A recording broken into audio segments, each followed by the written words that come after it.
कोई चीज की याद आती रहती है, उसमें इंटरेस्ट भी नहीं है, तो भी वो चीज याद आती रहती है। तो ऐसी याद को कैसे रोका जाए? अरे इस जन्म का इंटरेस्ट नहीं है, पूर्व जन्म का इंटरेस्ट तो हो सकता है। चाहे वो कोई पदार्थ हो, कोई व्यक्ति हो, इस जन्म में कोई लगाव नहीं हुआ है, लेकिन पूर्व जन्म का तो लगाव हो सकता है।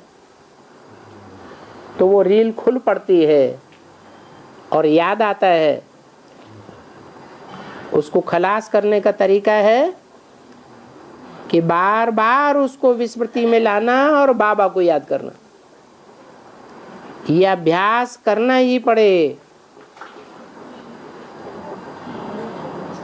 अभ्यास से ही सब कुछ होगा, और अभ्यास भी तब बढ़ेगा जब बुद्धि में बार बार ये लाएं कि इस दुनिया में हम जो भी इन आंखों से देखते हैं वो सब भस्म हो जाएगा। इन आंखों से 63 जन्म भी हमने जो कुछ देखा है वो सब कुछ हमारे काम आने वाला नहीं है। हमारे काम सिर्फ एक बाबा की याद ही आनी है, उससे ही अंतमते सो गति होगी, और कोई दूसरा रास्ता नहीं है। और बाबा, हाँ जी, पतितपावन सीताराम और रघुपति राघव राजाराम, इसका अंतर कैसे समझना समझाना है? रघु कहा जाता है सूर्य को, पतितों को पावन करने वाला सीता और राम। जो पतितों को पावन करने वाले सीताराम हैं, उनको रघु से क्यों जोड़ दिया?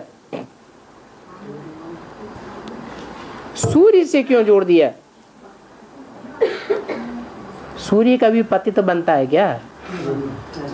इसीलिए जोड़ दिया कि जो सूर्य ज्ञान सूर्य है कभी पतित नहीं बनता है। वो ज्ञान सूर्य राम वाली आत्मा में ही मुकर्रर रूप से प्रवेश करता है, और उसी स्वरूप के द्वारा संग के रंग से पतितों को पावन बनाता है। और हाँ जी बाबा, हम ब्राह्मण बच्चों को तो मालूम है यही शूटिंग पीरियड है, मगर बाहर की दुनिया वालों को कैसे पता कैसे समझाएंगे बाबा यही शूटिंग पीरियड का हिसाब के लिए? अभी 500 करोड़ को समझाए देंगे। हाँ नहीं बाबा, 500 करोड़ को नहीं, कोई नजदीक वाले भी होता है, इंटरेस्टेड है। नजदीक वाले होते हैं तो नजदीक वालों को समझाओ कि जैसे कोई ड्रामा होता है तो उसकी रिहर्सल का टाइम भी होता है। कोई फिल्म देखते हैं तो उस फिल्म का भी शूटिंग का टाइम होता है। ऐसे ही इस दुनिया का जो 4 युगों का ये ड्रामा है, 4 सीन का ये ड्रामा है, सतयुग त्रेता द्वापर कलयुग। जो 4 युग ज्यों के त्यों घूमते रहते हैं, इन 4 युगों की शूटिंग भी तो होती होगी। तो उसकी शूटिंग का टाइम है कलयुग का अंत और सतयुग की आदि। भगवान किस लिए आता है? महात्माएं किस लिए आते हैं? दुनिया में बड़े बड़े धर्म पिताएं किस लिए आते हैं?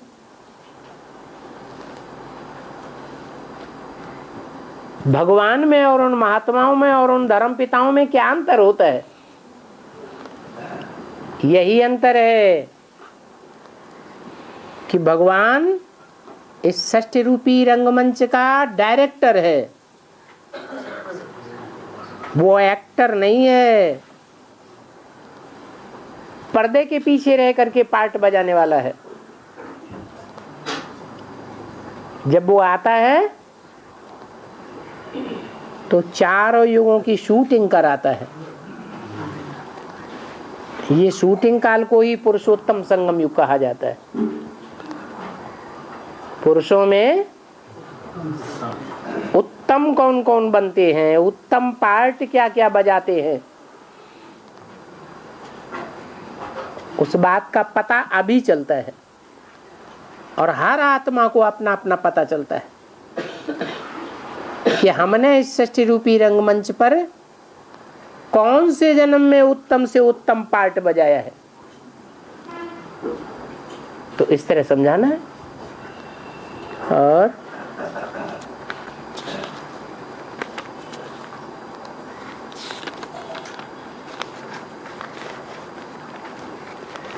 हाँ जी,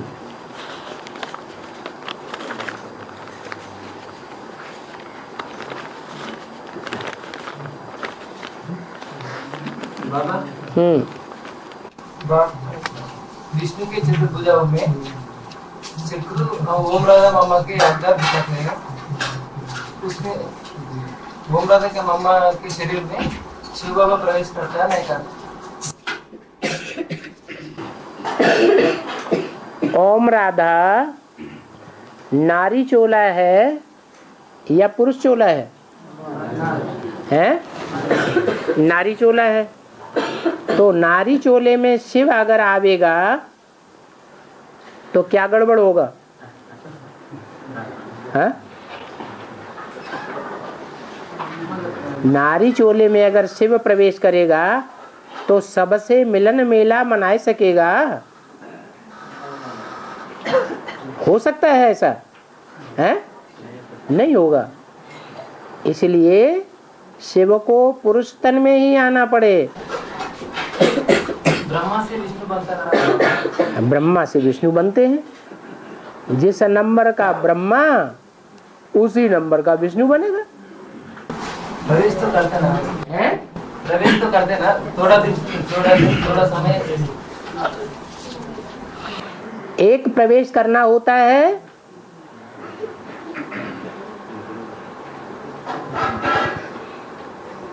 वाणी चलाने के लिए।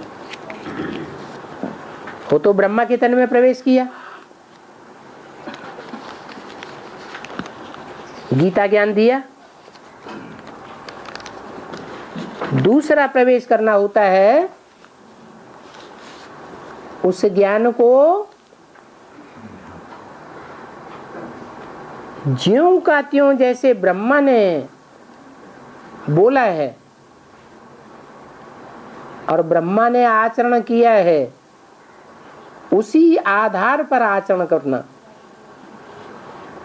तो ब्रह्मा के जीवन में कौन सा ब्रह्मा कुमार कुमारी हुआ जिसने ब्रह्मा को सबसे जास्ती फॉलो किया?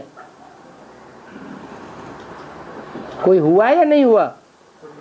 कौन हुआ है?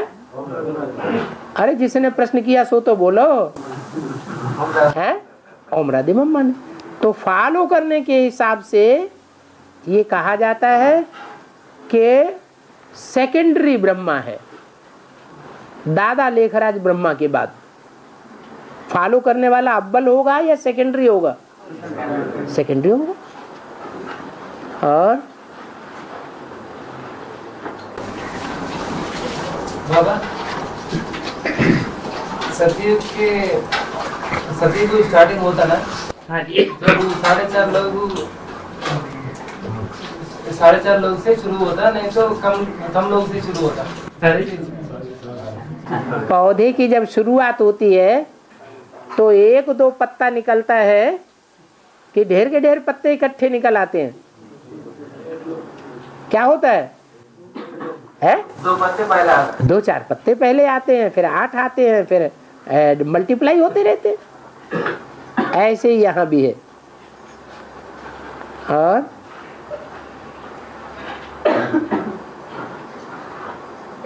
पुरुषार्थ करने वाली आत्माएं जो पुरुषार्थ करती हैं उनका पुरुषार्थ एक साथ पूरा होगा या नंबरवार टाइम लगेगा?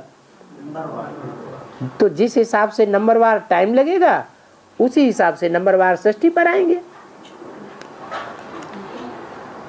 और बाबा एक ज्ञानी आत्मा ये जन्म में शरीर छोड़ दे तो दूसरे जन्म के शरीर मिलता है बाबा।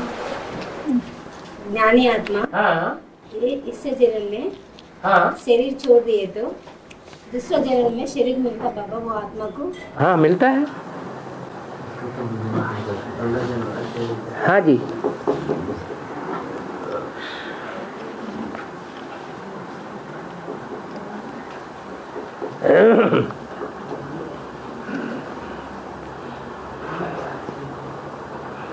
हिस्ट्री में लिखा है कि आदि मानव ने मांसाहार किया,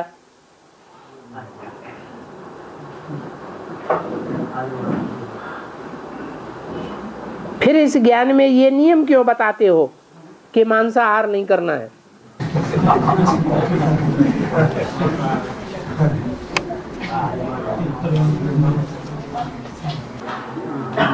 दुनिया में जो लोग समझते हैं वो समझ तामसी बुद्धि की है या सात्विक बुद्धि की है? तामसी बुद्धि वाले ऐसा समझते हैं कि नई सृष्टि जब हुई तो नई सृष्टि में सारे ही मनुष्य मांस खाते थे। अब उनको ये पता ही नहीं है कि मांस खाना बेहद में भी होता है और मांस खाना हद में भी होता है। जब भगवान इस सृष्टि पर आया तो उसने बेहद का ज्ञान सुनाया होगा या हद का ज्ञान सुनाया होगा? बेहद का ज्ञान सुनाया। जब बेहद का ज्ञान सुनाया था उस समय जो मनुष्य थे इस सृष्टि पर वो सब मांसाहारी थे, अर्थात देह अभिमान का भोजन करते थे। एक भी मनुष्य ऐसा इस सृष्टि पर नहीं था, देवता नहीं था जो देह अभिमान का भोजन न करता हो। तो इस बात को उन्होंने ऐसा उल्टा उठा लिया कि जब नई सृष्टि बनी, भगवान ने जब नई सृष्टि बनाई तो सब मनुष्य मांसाहारी थे। अरे हद में मांसाहारी थोड़े ही बताया। ब्रह्मा के द्वारा ब्राह्मण सृष्टि जब रची गई तो सभी ब्राह्मण इस सृष्टि के बेहद के मांसाहारी थे। विकारी थे या निर्विकारी थे? विकारी थे। तो जो विकारी होते हैं वो देह अभिमान का भोजन खाते हैं कि आत्माभिमान का भोजन खाते थे? देह अभिमान का भोजन खाते थे। उनको फिर प्रैक्टिस कराई कि तुम आत्मा हो, अपन को आत्मा समझो। आत्मा समझेंगे तो आत्माभिमानी बनेंगे, आत्माभिमानी बनेंगे तो फिर आत्मा का भोजन खाएंगे। आत्मा का भोजन है ही ज्ञान का मनन चिंतन मंथन। और बाबा थोड़ा सा ज्ञान सुनने मात्र से ही या संदेश सुनने मात्र से ही स्वर्ग में आते हैं बोले है ना बाबा? कर्म में आते हैं। स्वर्ग में हाँ, जो मेरे से 2 शब्द भी सुना तो स्वर्ग में क्यों नहीं आवेगा? बाबा सिर्फ सुनने मात्र से ही आते हैं या निश्चय होने पर भी आते हैं? सुनने मात्र से ही। जिन्होंने भगवान के मुख से 2 शब्द भी सुना तो स्वर्ग में जरूर आवेगा। इसका कारण क्या है? बाबा निश्चय की जरूरत नहीं है। निश्चय हो या ना हो, अगर भगवान के मुख से 2 शब्द भी सुन लिया, कान में पड़ गया, ऐसे नहीं एक कान से सुना दूसरे से निकाल दिया, कान में पढ़ा माने लगन पूर्वक सुन लिया, हाँ, तो बस ये निश्चित हो गया कि वो आत्मा स्वर्ग में जरूर आवेगी। क्यों? ऐसा क्यों है? ऐसा इसलिए है कि आज तो परमात्मा का पार्ट गुप्त चल रहा है। उस गुप्त पार्ट को दुनिया तो जानती ही नहीं है, लेकिन जो ब्राह्मण अपने को कहलाते हैं, ब्रह्मा की संतान कहलाते हैं, वो ब्राह्मण भी उस पार्ट को नहीं जानते हैं, या जानते हैं तो नंबरवार जानते हैं। आज जानते हैं और कल भूल जाते हैं। लेकिन एक दिन ऐसा भी आने वाला है जबकि सारी सृष्टि पर एक एक मनुष्य आत्मा इस ज्ञान को जानेगी, मानेगी, उस ज्ञान पर चलेगी और भगवान के पाठ को भी मानेंगे, जानेंगे, स्वीकार करेंगे। तो जब सारी सृष्टि पर ऐसी हलचल होगी तो जिन्होंने 2 शब्द उस व्यक्ति से सुने हैं तो वो चलेगा या नहीं चलेगा? मानेगा? पट्टी नहीं करे तो भी आएगा। है? पट्टी करना, पट्टी नहीं करे तो भी आएगा। आगे चल करके 9 लाख आत्माएं बट्ठी करेंगी या नहीं करेंगी? बस जिन्होंने आज 2 शब्द सुना कल वो बट्ठी करने भी आ जाएंगे। उनमें से भी 4.5 लाख तो ऐसे हैं जो भूत प्रेत बन करके प्रवेश करके सुनते हैं। 4.5 लाख की बात है। और भूत प्रेत मानने वाला होगा ठीक वाला है? भूत प्रेत माना शरीर छोड़ने वाला है ना? हाँ, शरीर छोड़ने वाला भी ज्ञान में चलने वाले के प्रवेश करके सुनता है ना? ज्ञान सुनता है। वो लोग को भी समझ के और 8-9 लाख होता है ना? वो स्वर्ग में नहीं आवेंगे? आएगा। आएगा। 16 कला संपूर्ण स्वर्ग में आवेंगे या नहीं आएंगे? आएंगे। बाबा कुकवंशावली बोलते हैं, हैं? वो बाहर वाला कुकवंशावली हाँ। अपने पास रह के ज्ञान में सीधा नहीं रहता, वो कुकवंशावली क्या? कुकवंशावली बोलते हैं। हाँ, किनको? बाहर वाले को बोलते हैं, नहीं तो अपने पास जो रहते हैं ना अभी के नहीं, वो लोग ब्रह्मा की मुखवंशावली। हाँ, वो तो ब्रह्मा के सामने पढ़ने सुनने वाले ब्रह्मावंशावली, मुखवंशावली, मगर कुकवंशावली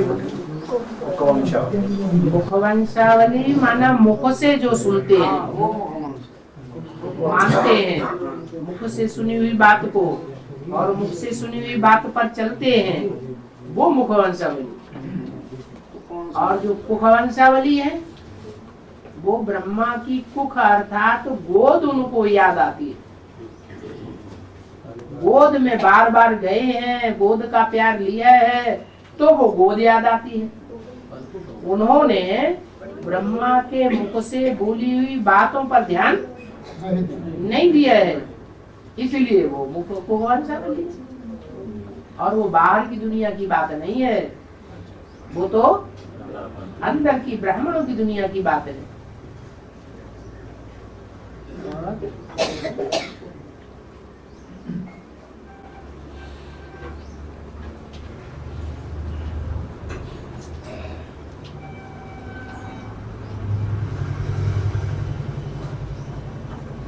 इस सृष्टि की आदि में लक्ष्मी नारायण, नई सृष्टि के आदि में है लक्ष्मी नारायण, तो अनादि में कौन? अनादि में कोई है या नहीं है? है?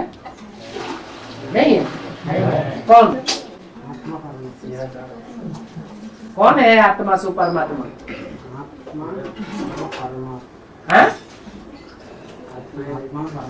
कौन आत्मा परमात्मा? उनका कोई नाम नहीं? हाँ, सृष्टि के अनादि में शंकर का नाम आता है।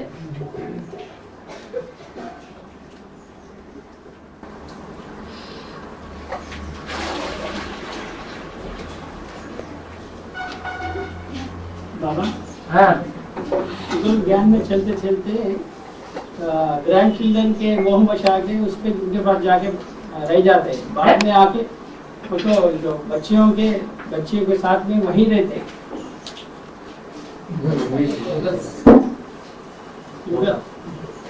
तो बेटियों के पास जाके बैठ के उनके पास ही रह के अगर ज्ञान में आना वो तो मुरली क्लास को नहीं आते, क्लास को अटेंड नहीं करते। क्लास अटेंड नहीं करते फिर कहाँ जाते? नाती पोतों के मुंह में रह जाते हैं, नाती पोतों के मुंह में रह वो जाते में हैं। चले जाते हैं। हाँ, वापस आने के बाद उनका पकाया सुखाना क्या कर सकते, खाना या नहीं खाना? वापस आने के बाद, हाँ, वापस ज्ञान में आने के बाद, जब वो ज्ञान में चलते नहीं चलता तो बुलाए तो भी नहीं आ रहे। हाँ नहीं आते। ज्ञान विकास के लिए बुलाया। ज्ञान में पहले चलते थे, हाँ, बच्चे भी बाद में वो बच्चों के मोह में आ गए और वहीं के रह गए। हाँ, तो आगे उनके हाथ का खाना खा सकते हैं। वापस आने के बाद ऐसा खाना बनाता है ना, वो खाना खाने का है कि नहीं खाने का, इसलिए नहीं खाना। जो पतित हो पड़े, गिर पड़े, योग भ्रष्ट हो गए, उनका संग करेंगे तो आपको रंग नहीं लगेगा। ये पूछने की बात कर रहा है। कुछ पता नहीं क्या रहे। योग भ्रष्ट है, ये तो बहुत नीची बात हो गई। चढ़े तो चाखे अमृत रस, गिरे तो चकनाचूर। तो चकनाचूर जो हो गए, उनका पद भ्रष्ट हो गया, उनका पद चकनाचूर हो गया, एकदम प्रजा में नीचे जाकर के गिरते हैं। तो उनका संग करेंगे तो वैसे ही बन जाएंगे।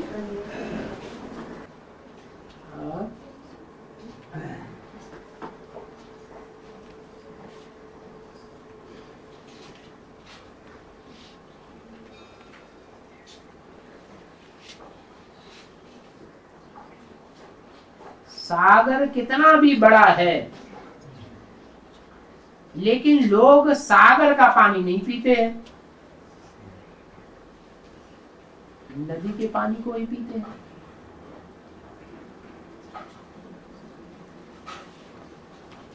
अगर कोई भी सागर के पानी को नहीं पीता है तो इसका बेहद का अर्थ क्या है?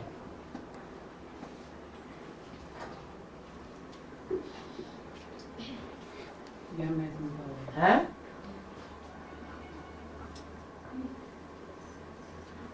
इसका बेहद अर्थ क्या हुआ? लेकिन जो पूछने वाला है उसको ये पता नहीं है कि मुरली में बाबा ने बोला है सागर मीठा भी और सागर खारा भी।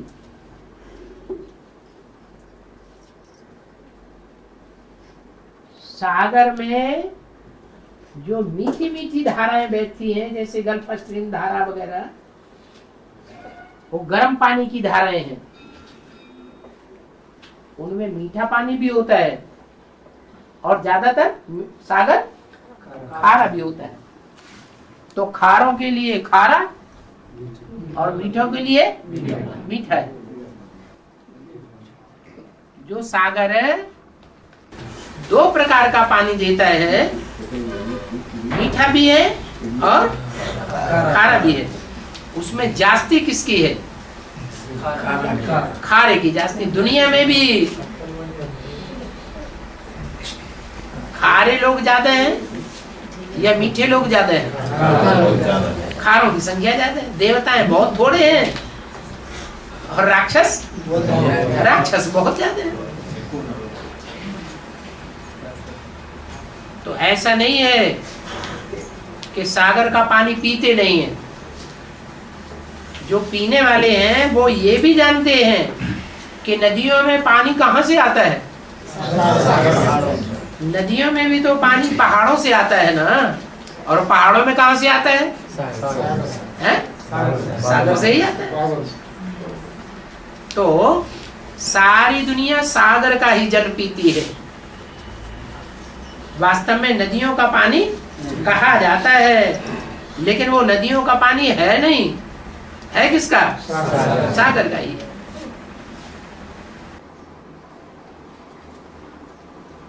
और बाबा घर गृहस्थ में रहकर पुरुषार्थ करने वाले तो सरेंडर तो नहीं है ना? है? घर गृहस्थ में रहकर पुरुषार्थ करने वाले सरेंडर तो नहीं है। क्यों नहीं हो सकते? वो जन्म जो गीता पाठशालाएं चलाते हैं उनमें से कोई भी सरेंडर बुद्धि नहीं है। थोड़ा है ना बाबा, ज्यादा क्यों? थोड़ा क्यों? थोड़ा क्यों? जो कहते हैं कि जैसे बाबा चलाएंगे हम वैसे चलेंगे। बाबा कहते हैं गीता पाठशाला बंद कर दो, आज आ जाओ यहाँ, तो हम आज वहाँ पहुँच जाएंगे। वो जन्म जन्मांतर बाप के पाठ के नजदीक ही होंगे। जी, बुद्धि की बात है। बुद्धि से जो याद में रहते हैं, बाबा के नजदीक रहते हैं, वो नजदीक ही रहेंगे। और बाबा हाँ धर्मपिता लोग बाप से 2 बात भी नहीं सुनते क्या? है धर्मपिता लोग धर्म पिता है। धर्मपिता है। हाँ बाप से 2 बातें भी नहीं सुनते क्या?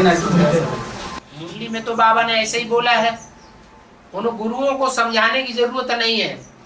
तुम उनको समझावेंगे तो वो तुम्हारी बात मानेंगे नहीं।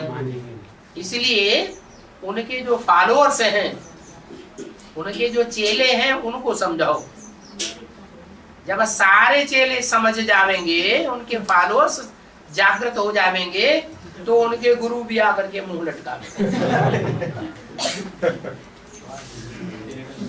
तो ये इब्राहिम, बुद्ध, क्राइस्ट, गुरु नानक, ये सबसे बड़े से बड़े गुरु हैं,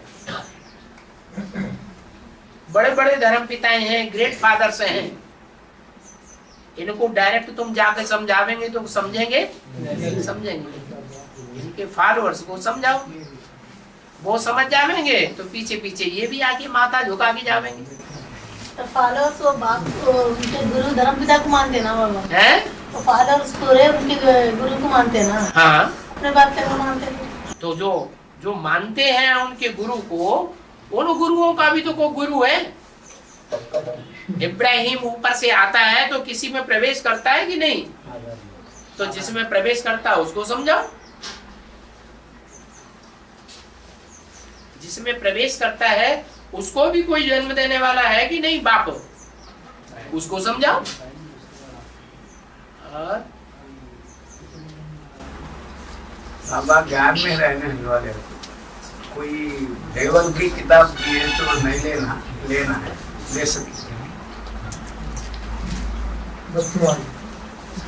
एक से ज्ञान सुनेंगे तो अव्यभिचारी ज्ञान होगा, और अनेकों से ज्ञान सुना तो व्यभिचारी ज्ञान हो जाएगा। और व्यभिचारी ज्ञान का बीज पड़ेगा तो आत्मा व्यभिचारी धर्म में जावेगी या अव्यभिचारी धर्म में जावेगी? है व्यभिचारी ज्ञान लेंगे तो व्यभिचारी धर्म में चले जाएंगे, और एक से ज्ञान सुनेंगे तो आप व्यभिचारी देवता धर्म में जाएंगे। और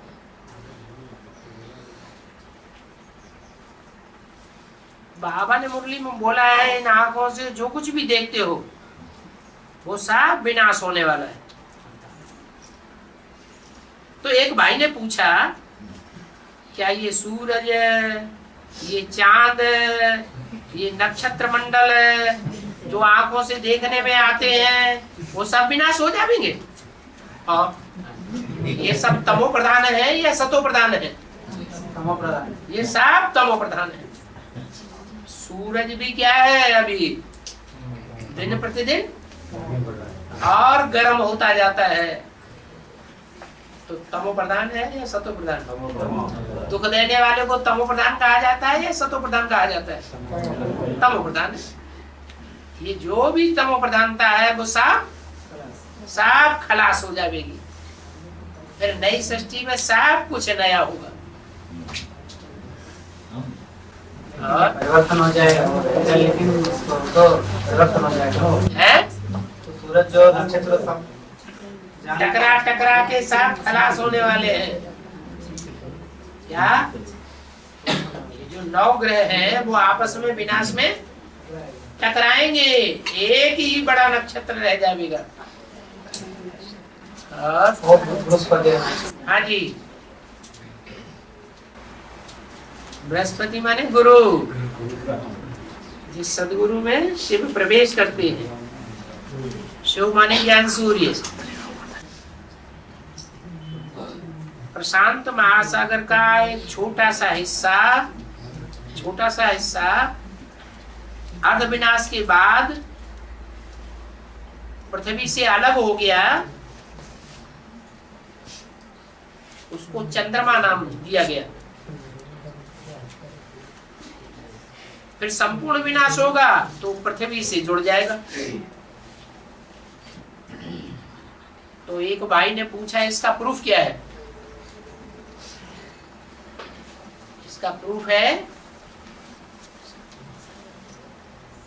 कि ग्रह कितने कहे जाते हैं? 9 ग्रह कहे जाते हैं।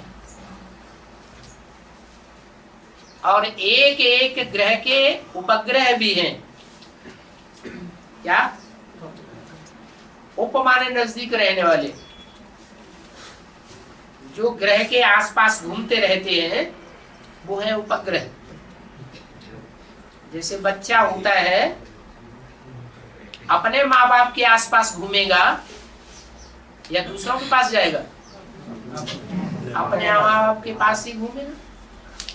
तो यही प्रूफ है कि चंद्रमा भी उपग्रह कहा जाता है। उपग्रह माने किससे कनेक्टेड है? पृथ्वी से कनेक्टेड है। पृथ्वी सूर्य के आसपास चक्कर काटती है, तो पृथ्वी का कनेक्शन किससे है? डायरेक्ट सूर्य से। और पृथ्वी का कनेक्शन चंद्रमा से। तो वो उपग्रह है, माने पृथ्वी का बच्चा है। पृथ्वी चंद्रमा की माता है। तो बच्चा कहां से निकलता है? माँ के पेट से निकलता है।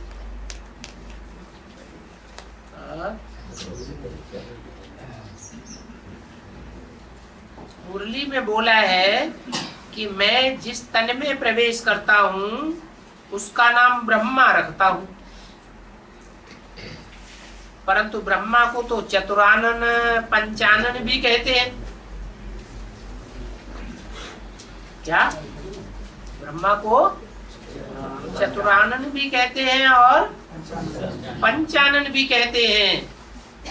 तो बाबा भगवान तो एक व्यापी है, 4 मुख व्यापी या 5 मुख व्यापी तो नहीं है, या सर्वव्यापी तो नहीं है। तो ये चतुरानन और पंचानन कैसे साबित होगा? ऐसे साबित होगा कि बाबा कहते हैं कि मैं एक में प्रवेश करता हूं उसका तो प्रूफ मिलेगा, लेकिन एक के अलावा औरों में प्रवेश होने का कोई प्रूफ नहीं मिलता। अगर कोई कहे कि दादा लेखराज में शिव आते हैं तो कोई प्रूफ दे सकेगा? नहीं।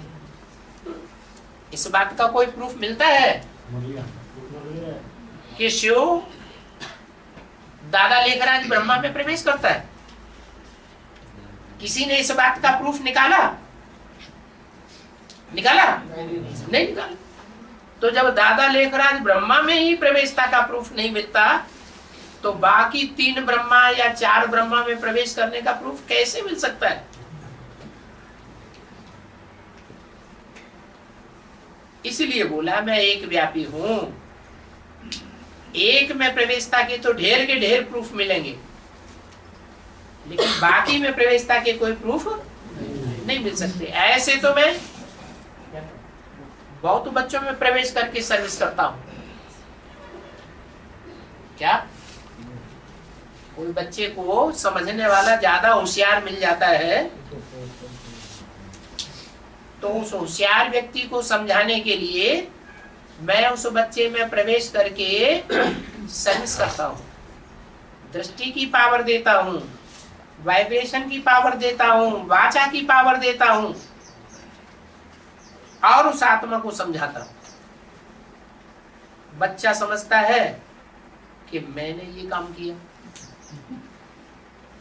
तो ये बच्चे का अहंकार है या निरहंकारीपन है?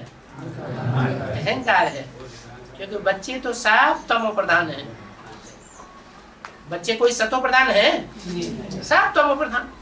तमो प्रधान आत्मा सेवा करेगी, सेवा का उपक्रम करेगी या डिसर्विस करेगी? बच्चे तो विकारी होने के कारण विकारों की ही बातें सोचते हैं, लेकिन मैं उनमें प्रवेश करके सेवा करता हूं। तो बाप दादा सेवा करते हैं, बच्चे सेवा नहीं करते। और हाँ बाबा बच्चे जो कंबाइंड आत्मा है बाप दादा जो कमरेगा बाप दादा पुरुषात्मा है ना मरी सगम सगम अर्चना सगम पुरुषात्मा कैसा कैसा पुरुष क्या पुरुष और नारी कैसा वो पुरुष और नारी अर्धनारीश्वर कैसा बोल सकते हैं? हाँ कंबाइंड स्वरूप में पुरुष और नारी है बोलते जो कहते हैं त्वमेव माता हैं। पिता च पिता त्वमेव, तो अभी बताया कि शिव पिता है या माता है? है पिता है। जब वो शिव पिता पिता है, ज्ञान का बीज बोने वाला पिता है, पिता का काम पहला क्या होता है? बीज डालना। तो जो पिता है वो बीज किस में डाले? बीज जिसमें डाले उसको क्या कहा जाता है? तो किसमें बीज डाला है? कौन है वो माता जिसमें बीज डाला? कौन सा ब्रह्मा? दादा लेखराज ब्रह्मा। शिव पिता जब आया तो उसने दादा लेखराज ब्रह्मा में बीज डाला ज्ञान का है कि उनको सिर्फ साक्षात्कार हुए, साक्षात्कार हुए, उनमें ज्ञान का बीज नहीं डाला।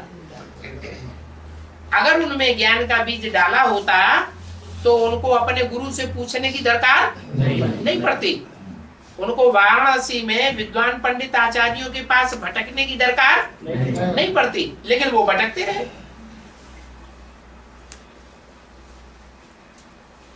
तो आखिरीन वो अपने भागीदार के पास पहुंचे, जिस भागीदार को उन्होंने दुनिया का सबसे जास्ती सच्चा और ईमानदार व्यक्ति अनुभव किया था अपने जीवन में।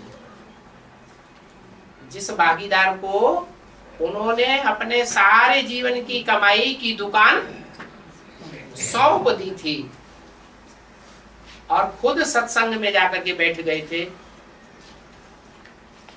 सिंध हैदराबाद में। उसी भागीदार में शिव बाप ने प्रवेश किया और ज्ञान का बीज डाला।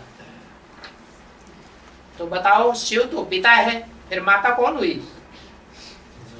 दादा लेखराज माता हुई, जिनको साक्षात्कार हुए, या दादा लेखराज ने जिससे जाकर के सुना साक्षात्कारों का रहस्य,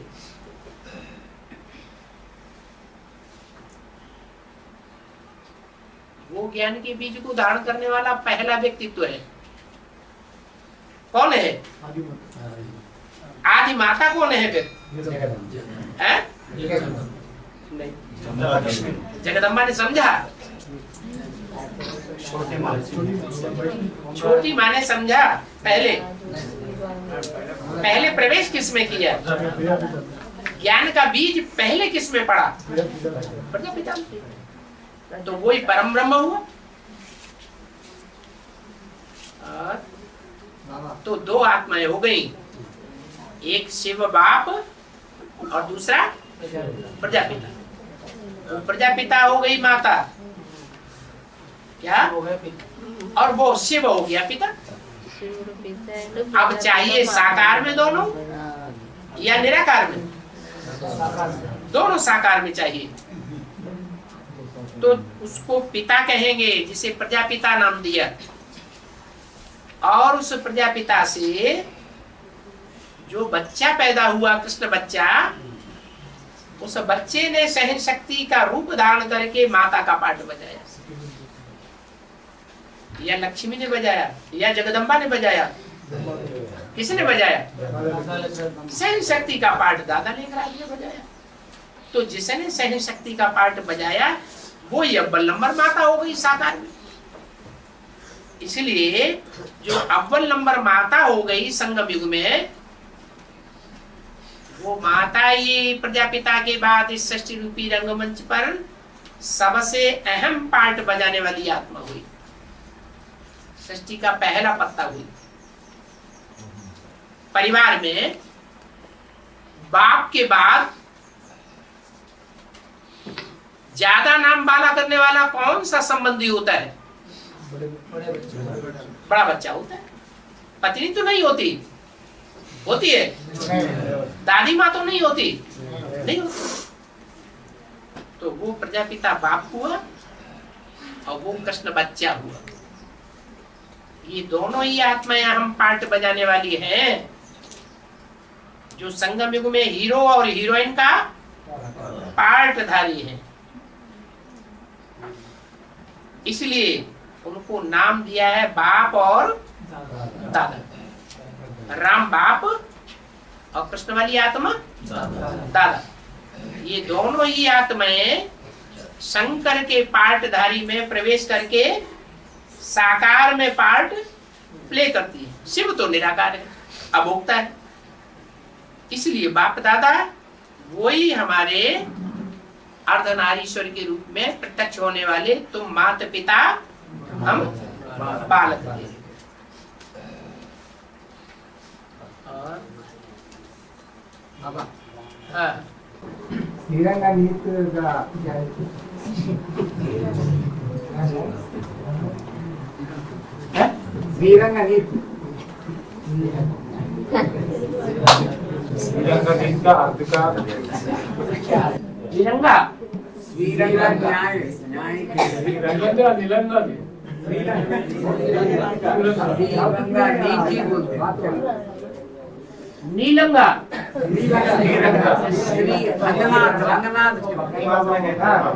उसका नीति क्या है? श्रीरंग नीति बोलते। श्रीरंग नीति बोलता है एक वर्ड।